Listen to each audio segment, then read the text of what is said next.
Na prévia da semifinal da Copa do Brasil, o Cruzeiro deixou claro que é o grande favorito para o confronto. Se vai passar ou não, não sabemos. Corinthians sempre é forte em mata-mata, o segundo jogo é na Neoquímica Arena, então não dá para cravar. Mas a partida que o Cruzeiro fez foi para deixar esse recado muito cristalino para todo mundo. E eu queria falar um pouco sobre o ano do Corinthians, e vocês lembram do vídeo de ontem? Quando a gente analisou a fala do Abel Ferreira no sábado, após o empate contra o Vitória, a discussão que isso gerou, né? Ah, é sincericídio. Não, o treinador não pode falar um negócio desse, jogar a toalha antes, mesmo que esse discurso seja verdadeiro, mas para fora tem que ser outro discurso. Não, ele falou a verdade, tem que falar a verdade mesmo. Aí fica aquela discussão. Precisamos falar uma verdade sobre o ano do Corinthians, que talvez tenha torcedor que entenda, talvez tenha torcedor que... Ah, peraí, Jorge, vai vir com esse papo? Mas precisamos falar, eu vou falar. Like no vídeo, se inscreve, ativa o sininho, rumo a 450 mil inscritos aqui e vou falar do acesso do Clube do Remo. Também vou dedicar um espaço do vídeo para falar sobre essa incrível subida do Leão para a Série A do Campeonato Brasileiro. O norte do Brasil volta a ter um time na Série A. Deixa eu falar com você do Método BWay nessa segunda-feira. Aprender inglês, mudar de vida, mudar de carreira, com o método mais bem avaliado da internet do professor Jonas Bressan. Essa é a minha dica para você nessa segunda-feira. 67% off no mês da Black, ó. Despencou o preço do método BWay. Você que já tentou de tudo, um monte de curso, vídeo, podcast, nunca saiu do lugar no inglês, a hora é essa com o método BWay. É a minha dica para você. Mês da Black, última semana do mês da Black. Então corre para você não perder o preço maravilhoso do método BWay. Você pode dar de presente antecipado de Natal para alguém. Pode dar de presente de amigo secreto para alguém nesse fim de ano. Por que não? Link na descrição e também no comentário fixado. Começando a análise de Cruzeiro e Corinthians, pelos números do jogo, eu acho que eles são autoexplicativos. Foram 17 finalizações do Cruzeiro contra apenas 4 do Corinthians. No primeiro tempo, foram 12 finalizações do Cruzeiro contra 2 do Corinthians. Nenhuma finalização do Corinthians foi no gol. Nenhuma. O Cássio foi um mero espectador do jogo, porque não chegou bola para ele defender. Uma superioridade enorme. O Cruzeiro engoliu o Corinthians ontem no jogo do Mineirão, com muita intensidade, com recuperação rápida de posse de bola no campo de ataque, o famoso perde e pressiona, com o Matheus Pereira quebrando as linhas e fazendo uma belíssima partida. E aqui eu quero fazer um parêntese. Recentemente, numa das análises aí sobre seleção brasileira, eu tratava da nossa dificuldade de camisa 10, de jogador de armação, de jogador de construção, desse pensador do meio-campo. Falava, galera, só estamos vendo o Paquetá no radar. E muita gente me lembrou, Jorge, o Matheus Pereira está fazendo um grande campeonato, por que não testá-lo? E é verdade, É preciso fazer justiça ao campeonato que o Matheus Pereira está fazendo.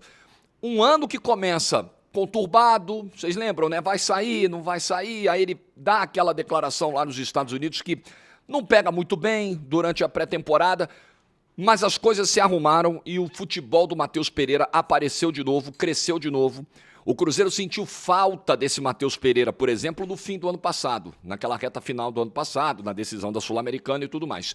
Volta a aparecer, faz um grande campeonato brasileiro o Matheus Pereira. O Arroio também muito bem ontem, achando espaço na marcação, nas costas da marcação do Corinthians, era uma marcação com linha de 5, né? O Angileri entrou na zaga como um zagueiro para o lado esquerdo, tinha o Hugo e o Arroio tentando de qualquer maneira escapadas e conseguindo, né, pelo lado esquerdo se dar muito bem diante da defesa do Corinthians, que tinha João Pedro, Gustavo Henrique e Angileri, Mateuzinho e Hugo segurando para uma linha de 5, descendo menos e segurando mais. E mesmo assim, o Cruzeiro achou espaços e foi sobrando no jogo. Essa é a sensação que deixa muito animado o torcedor do Cruzeiro pensando nessa semifinal. Um Cruzeiro que ontem jogou com o que se esperava, com Christian, Matheus Pereira e com o Arroio de volta, que tinham cumprido suspensão contra o Juventude.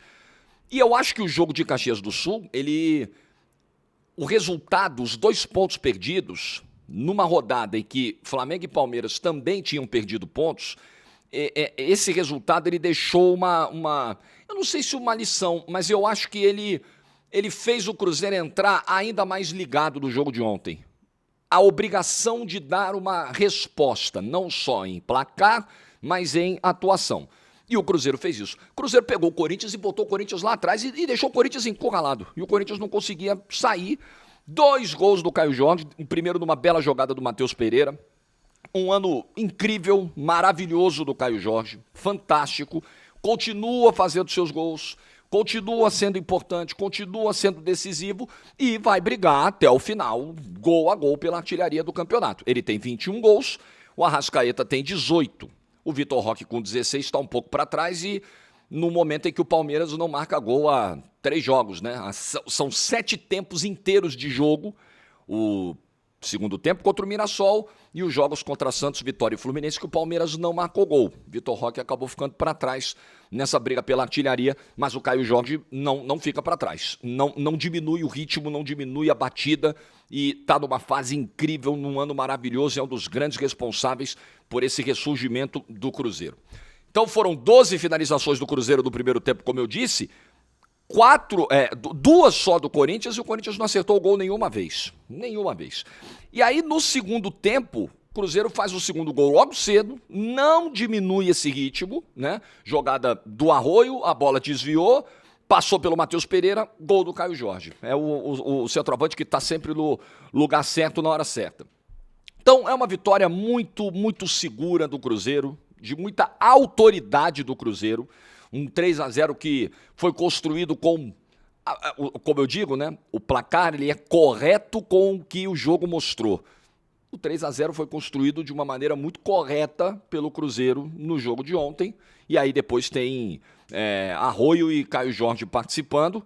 Assistência do Caio Jorge, gol do equatoriano, 3-0, fecha a conta. Ainda teve o quarto gol, mas teve um gol anulado porque o Sinisterra fez falta na jogada. Cruzeiro tem vaga direta para a Libertadores, está classificado, o Cruzeiro volta à Libertadores da América. No ano passado teve a chance no título da Sul-Americana que escapou, numa final muito ruim que o Cruzeiro jogou diante do Racing. Meta batida. É importante lembrar que o Cruzeiro está em reconstrução e mesmo assim o Cruzeiro em reconstrução tem 2 pontos a menos que o bilionário Palmeiras, tem 6 pontos a menos que o bilionário Flamengo. Mesmo assim, tá? O Cruzeiro faz a 3ª melhor campanha do campeonato, com sobras, com uma distância de 8 pontos para o 4º colocado, com uma vaga direta de Libertadores e com uma correção de rota que foi fundamental para que isso ocorresse. Quando o Cruzeiro decide dar autonomia, trazer o Léo Jardim e dar autonomia ao técnico português, o Cruzeiro chega para o Léo Jardim e diz assim, ó, pode chegar, carta branca, nós não vamos apitar em nada aqui, não vamos mandar do seu trabalho, não vamos interferir, quem tiver que barrar o senhor, pode barrar, quem tiver que afastar do time, o senhor pode afastar. Pô, mas tem jogador aí que eu vou ter que afastar do time, titular, vou ter que botar como reserva, ganhando 3 milhões de reais por mês. Como é que eu vou fazer isso? Como é que vai dar para... Não, só pode fazer. Fica tranquilo que a casa é sua. Isso foi fundamental. O Cruzeiro entendeu que os seus diretores, o seu dono, que é o Pedrinho, essa galera teria que trabalhar nas sombras. O protagonismo tem que ser com os profissionais do futebol. Profissionais capacitados, gabaritados, é o caso do Leonardo Jardim, e com carta branca para tomar decisões, por mais duras que sejam, por mais difíceis que elas sejam. Então, isso foi fundamental para que o Cruzeiro fizesse o campeonato fortíssimo que fez. Tropeçou no meio do caminho, perdeu pontos, vai lamentar vários jogos, vai, mas faz parte. O Cruzeiro não era cotado no início do Campeonato Brasileiro para ser campeão ou para brigar pelo título. A verdade é essa. Então o Cruzeiro fez uma campanha até acima do que se desenhava o ano que seria para o Cruzeiro. Então vai ter lamentação? Pô, perdeu 2 pontos para o Juventude. Agora, na reta final, não era para perder. Vai lamentar empatar com o Fluminense em casa? Vai lamentar. Vai lamentar empatar com o Sport? Vai lamentar a derrota para o Santos dentro do Mineirão? E a gente pode pegar vários outros resultados aqui que o Cruzeiro vai olhar e vai falar, puta, nós perdemos um campeonato aqui, ó. Vai lamentar a derrota pro Vasco? O Cruzeiro vai olhar a tabela e vai falar, pô, aqui, ó, 2 pontos que nós deixamos aqui, 3 que nós deixamos ali, 1 que nós deixamos ali, era pra gente estar com 75, 76 e ser campeão brasileiro. É verdade. Mas isso não anula o fato do Cruzeiro ter feito uma excelente campanha no campeonato, de 19 vitórias em 35 rodadas. Isso não anula o fato do Cruzeiro ter um dos melhores ataques do campeonato, com 52 gols marcados em 35 jogos. Parabéns ao Cruzeiro. É um ano de comemoração mesmo, de celebração. E que não acabou. Porque tem a semifinal da Copa do Brasil em dezembro. E o Cruzeiro deixou muito claro, é verdade que o Corinthians pode ter retornos bem importantes para a semifinal. Nós vamos falar disso no bloco do Corinthians agora. Mas o Cruzeiro deixou muito claro que ele chega num melhor momento. O ano dele é melhor, mais seguro. Politicamente e institucionalmente as coisas estão andando no Cruzeiro e não estão no Corinthians. Todo o contexto, ele é favorável ao Cruzeiro. E eu digo mais, eu tenho dito, o Cruzeiro chega como o melhor dos 4 semifinalistas. Se ele vai chegar à decisão e vai ser campeão, não sei. Mas acho que no todo de 2025, o Cruzeiro chega numa condição melhor do que o Corinthians, do que o Vasco e do que o próprio Fluminense, que deu uma melhorada aí com o Zubeldia. Parabéns aí ao Cruzeiro pela vaga de Libertadores. Muito, aí eu posso dizer que é merecido, porque trabalhou direitinho. Porque corrigiu os erros que cometeu em 2024, porque deu autonomia e chegou onde chegou, com méritos e com futebol muito legal mostrado e com vários jogadores desabrochando na temporada e fazendo uma temporada incrível. Bom, o Corinthians é o seguinte, o jogo do Corinthians a gente pode resumir aqui, eu acho que não vai... Até porque muito do que já foi falado do jogo do Cruzeiro, a gente, né, no bloco agora do Cruzeiro, serve aqui pro Corinthians. O jogo tá, obviamente, né, um time tá conectado no outro. O Angileri foi mantido como zagueiro, o Dorival não tinha o Matheus Bidu, zagueiro pela esquerda, e ele botou o Hugo. Teve o Garro, que reconheceu que tá numa fase ruim, mal no jogo, né? O Ranieri no lugar do Martínez. Então, era a linha de 5. Aí você pensa, pô, linha de 5... Corinthians vai travar. Que nada. Cruzeiro conseguindo infiltração, Cruzeiro conseguindo jogada por dentro com o Matheus Pereira flutuando, circulando livre, Cruzeiro conseguindo jogada pelos lados, achando espaço entre o lateral e o zagueiro. E o Corinthians tomou um vareio de bola no primeiro tempo, rapaziada. A verdade é essa. O Corinthians foi engolido no primeiro tempo pelo Cruzeiro, 1-0 Cruzeiro no primeiro tempo, pro corintiano botar a mão pro céu e falar, obrigado, senhor, tamo vivo. Volta, comecinho do segundo tempo, depois de não ter dado um chute sequer a gol, Dorival vai lá, desfaz a linha de 5, tenta reforçar o meio campo, 3 minutos, gol do Cruzeiro. Acabou qualquer chance de reação. Logo depois, pum, terceiro gol, tem o quarto ainda que é anulado no final. Acabou, né? Não teve competição pro Corinthians ontem. O Corinthians não conseguiu competir no Mineirão. Muito assustador o que aconteceu. Então, faltam 3 jogos para acabar o Campeonato Brasileiro, beleza, o Corinthians já chegou ali a 45 pontos, não vai cair, pré-Libertadores tá difícil, né? Só milagre mesmo, né? Com 45 não vai chegar. Então, o que acontece é o seguinte, tem 2 semanas para corrigir a rota, tentar alguma coisa e recuperar os caras. Contar com o Hugo Souza na semifinal, contar com o Memphis na semifinal. Isso aí o Corinthians vai precisar muito, né? Qualificar o seu time, ter os jogadores importantes. Bidu é outro que também deve retornar para as decisões. Então, qualificar o time o máximo que puder, ter a galera disponível. E vai precisar encontrar soluções para não ser engolido do jeito que foi pelo Cruzeiro ontem, porque o Corinthians, além de ceder muitos espaços, o Corinthians não conseguiu sequer esfriar o jogo com a posse de bola. Olha, é o seguinte, tá ruim para nós, tá ruim para atacar, tá ruim para defender. Vamos tentar ficar um pouco com a bola, pelo menos, para a gente respirar. Então, essa retenção de posse, o Corinthians não conseguiu fazer isso praticamente em nenhum momento do jogo. Muito preocupante. O que mostrou o Corinthians ontem foi muito preocupante. Foi um atropelamento. Cada jogo é uma história, cada competição é uma história. A gente sabe que o Corinthians em mata-mata sempre é muito forte, é muito competitivo. Ele vai decidir esse confronto na Neoquímica Arena. E a gente sabe da força que o Corinthians tem no seu mando de campo, como a Neoquímica Arena é uma arma, é um trunfo importante. Lá contra o Cruzeiro, Foi um 0-0 que muita gente imaginava que seria um atropelamento, porque o Cruzeiro estava chegando com 3 vitórias seguidas, lembra? Do jogo do Campeonato Brasileiro, do jogo de julho.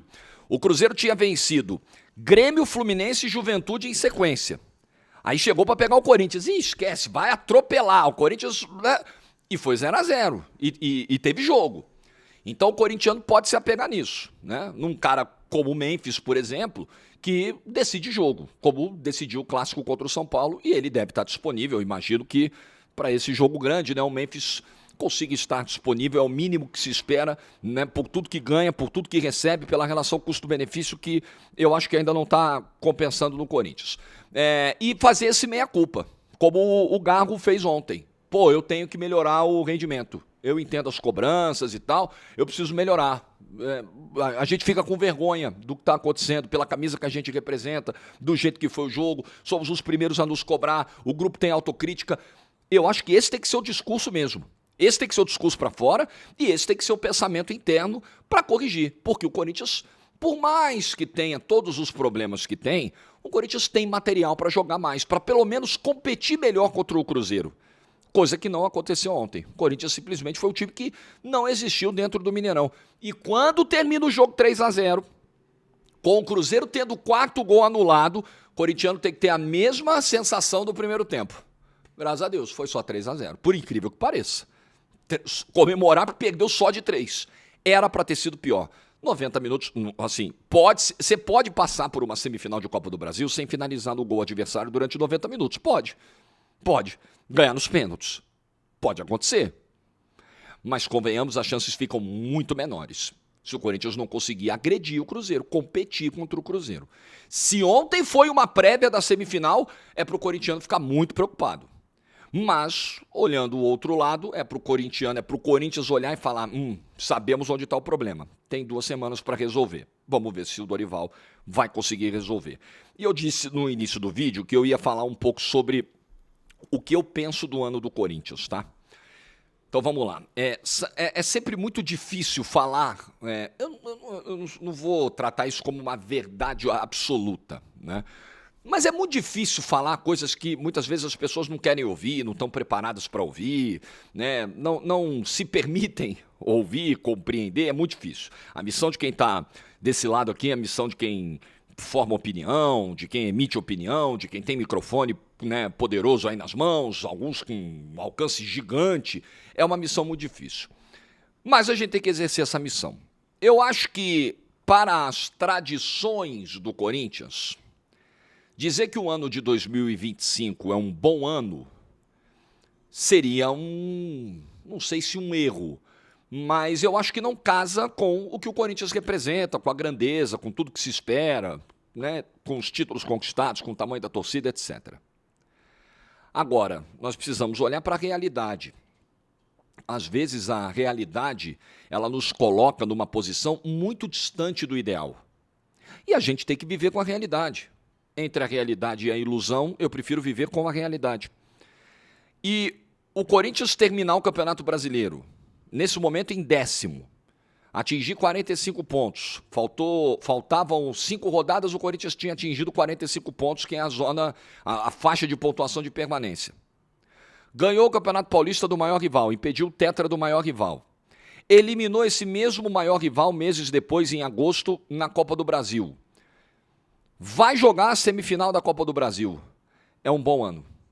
É um bom ano diante do caos que o Corinthians vive politicamente. Teve presidente afastado, começou um ano com o presidente, chegou outro, aí vem outra diretoria, aí é escândalo de cartão corporativo que surge aqui, é escândalo de suposto desvio de material esportivo que surge ali, cada dia é um escândalo, cada dia é uma bomba, é dívida que cresce, é dívida batendo 3 bilhões de reais, é uma incerteza enorme quanto ao futuro. Cara, diante do caos, o Corinthians está terminando 2025 bem. Se vai conseguir em 2026 ter o mesmo rendimento, que eu acho que, infelizmente, torcedor do Corinthians, eu não posso chegar aqui para você e falar, não, ano que vem vai ser melhor. Não, eu acho que o que o corintiano deve esperar, deve torcer, deve pedir para Papai do Céu, é que 2026 seja pelo menos igual ao 25, porque melhor é muito difícil. O Corinthians não está preparado, estruturado hoje para fazer um ano muito melhor do que esse. Semifinalista da Copa do Brasil, eliminou o Palmeiras. Ninguém imaginava um negócio desse. Então, o ano, porra, Jorge, que agenda legal para o Corinthians. Não, é realista, é só isso. É só uma constatação realista. Se o clubismo, a paixão ou o ódio cegam a ponto de você não enxergar o realismo e querer viver sempre na ilusão, tá tudo bem, cada um escolhe o mundo onde quer viver. Eu vivo no mundo da realidade. E para mim a realidade é essa. É quase um milagre o Corinthians chegar relativamente tranquilo no fim do ano. O problema, a dor de cabeça para o Corinthians no fim do ano é saber se vai ter condição de competir com o Cruzeiro e chegar à final da Copa do Brasil ou não. Não é a dor de cabeça de estamos caindo, estamos na zona de rebaixamento, vamos para a Série B, fomos eliminados pelo maior rival no ano. Não é isso. Então, diante de um 2025 duro, caótico, o Corinthians, apesar de tudo, respira e termina o ano, ufa, estamos vivos, beleza. Mas os desafios para 2026 serão muito grandes. E o que é perigoso no horizonte é o Corinthians ter um enfraquecimento considerável do seu elenco para 2026, né? Com algumas continhas aí que precisam ser feitas de folha salarial, de coisas que não estão compensando, com as quais o Corinthians não vai conseguir continuar arcando, e aí tudo se torna mais difícil ainda para 2026 nessa piscina de tubarões que é o futebol brasileiro, com todo mundo gastando muito. E o Corinthians não pode se dar ao luxo de gastar muito, porque ele tem muita dívida para pagar. E uma dívida astronômica para pagar. Verdade que ele tem um faturamento, uma receita também astronômica. Mas isso não é garantia de saúde financeira. O que garante saúde financeira é receita abundante e gestão competente. E o Corinthians só tem a primeira hoje. Gestão competente ele não tem, faz tempo. Deixa eu falar do Clube do Remo aqui. Para fechar o vídeo de hoje, eu me lembrei muito ontem do ano de 2015.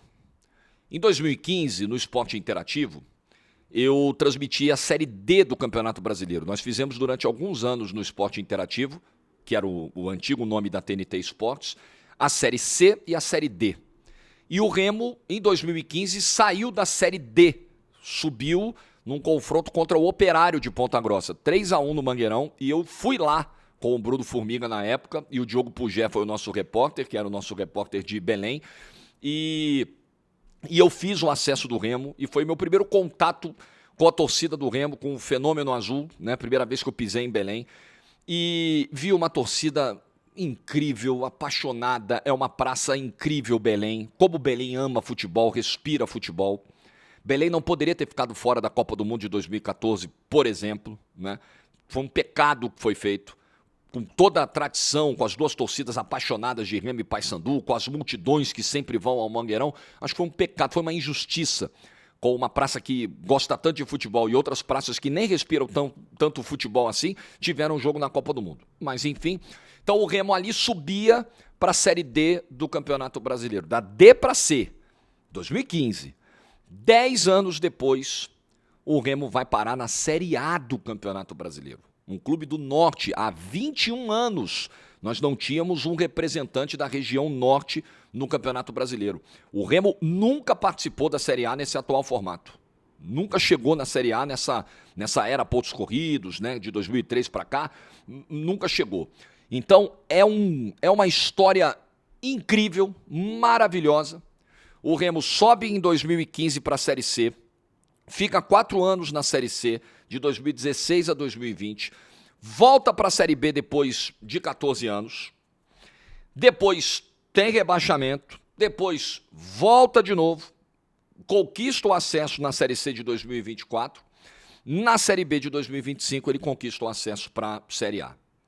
Então são 10 anos incríveis do Clube do Remo, de altos, baixos, é verdade, mas de um clube que conseguiu se organizar, trouxe jogadores experientes, Precisou trocar de técnico, perdeu seu treinador no início da temporada, o Daniel Paulista, acabou indo parar no Sport, terminou com o Guto Ferreira, um treinador experiente, e eu gostei muito de uma fala do Guto na coletiva ontem, quando ele dizia, poxa, você quando vem para um clube como o Remo, para uma cidade como Belém, você precisa entender as tradições, a cultura, a fé que o torcedor tem, né? Entender onde você está.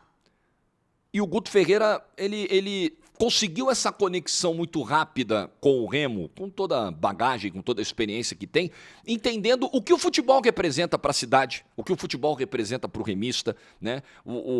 Como futebol e fé, futebol e religião muitas vezes se misturam, né? Num aspecto absolutamente positivo mesmo, de crença, de esperança, né? Como eu vi ontem no Mangueirão, vários torcedores no gramado, lá com o Cacheado na Rádio Clube, uma bandeira que eu conheci em 2015 também, o setorista do Remo há tantos anos, um cara que nunca desistiu do Clube do Remo. Eu tive o prazer, inclusive, de ir à casa do Cacheado em 2015, depois daquele acesso contra o Operário, uma figura maravilhosa, recebeu a gente muito bem, foi uma noite muito agradável, e as pessoas iam lá, passavam pelo Cacheado, obrigado minha mãezinha, obrigado minha santinha, é a fé do torcedor do Remo. Então o Guto entendeu isso, entendeu como essas coisas se comunicam, e isso foi fundamental. Parabéns ao Clube do Remo. Olha, tem histórias no futebol que são muito bonitas, né? Por exemplo, a história do Mirassol na Série A é uma história muito bonita, não resta dúvida. Mirassol, um time do interior, de uma cidade pequena, que não tem nem 100 mil habitantes, chegar na Série A pela primeira vez, uma vaga de Libertadores, vendeu 30% dos direitos econômicos do Luiz Araújo lá atrás, 8 milhões, pegou, reformou, fez CT, investiu em infraestrutura, o resultado veio muito legal. Mas quando você tem uma história bem sucedida esportivamente, de um clube com torcida, de um clube, de uma cidade que respira futebol, de uma massa enlouquecida, apaixonada como é a do Clube do Remo, eu acho que isso dá um colorido ainda mais bonito. Eu acho que isso complementa. Futebol é trabalho, futebol é planejamento, futebol é investimento, futebol é processo, como eu sempre digo, mas futebol também é sentimento, futebol é povo, é multidão, e o Remo tem povo. E o povo remista está na Série A do Campeonato Brasileiro, e o povo remista vai fazer 19 grandes e memoráveis festas na Série A do ano que vem, quando o Remo for mandante no Campeonato Brasileiro, contra Palmeiras, contra Flamengo, contra São Paulo, contra Botafogo, contra Cruzeiro, contra Corinthians, contra os grandes clubes do futebol brasileiro. Parabéns ao Clube do Remo, eu fico muito feliz e muito grato. 10 anos depois daquela narração, de ainda ser tão lembrado, a diretoria do Remo me presenteou no ano passado com uma camisa oficial do Remo, depois do acesso para a Série B, e eu recebi uma enxurrada, e não foi só ontem, a semana inteira, as 2 últimas semanas. Jorge, você tem que narrar o acesso do Remo. Jorge, você tem que vir para cá, para Belém, mas eu tô na GETV, a gente não tem o direito de transmissão da Série B, então às vezes a galera não entende. Pô, eu queria muito, mas nós não temos, então... Mas teremos em 2026. Eu vou narrar o Remo na Série A do Campeonato Brasileiro, na GETV, e eu vou ficar muito feliz de me encontrar de novo com o Fenômeno Azul. Parabéns, parabéns. Não, acho que vocês são muito generosos me colocando como uma parte dessa história do acesso. É muita bondade de vocês, mas eu fico feliz demais. Fico feliz pela alegria, pela felicidade que vocês estão sentindo, que é muito merecida, porque eu vi nessa trajetória de Série D, de Série C, os maus bocados que o Remo passou. E nunca vimos o Mangueirão ou o Baianão vazios.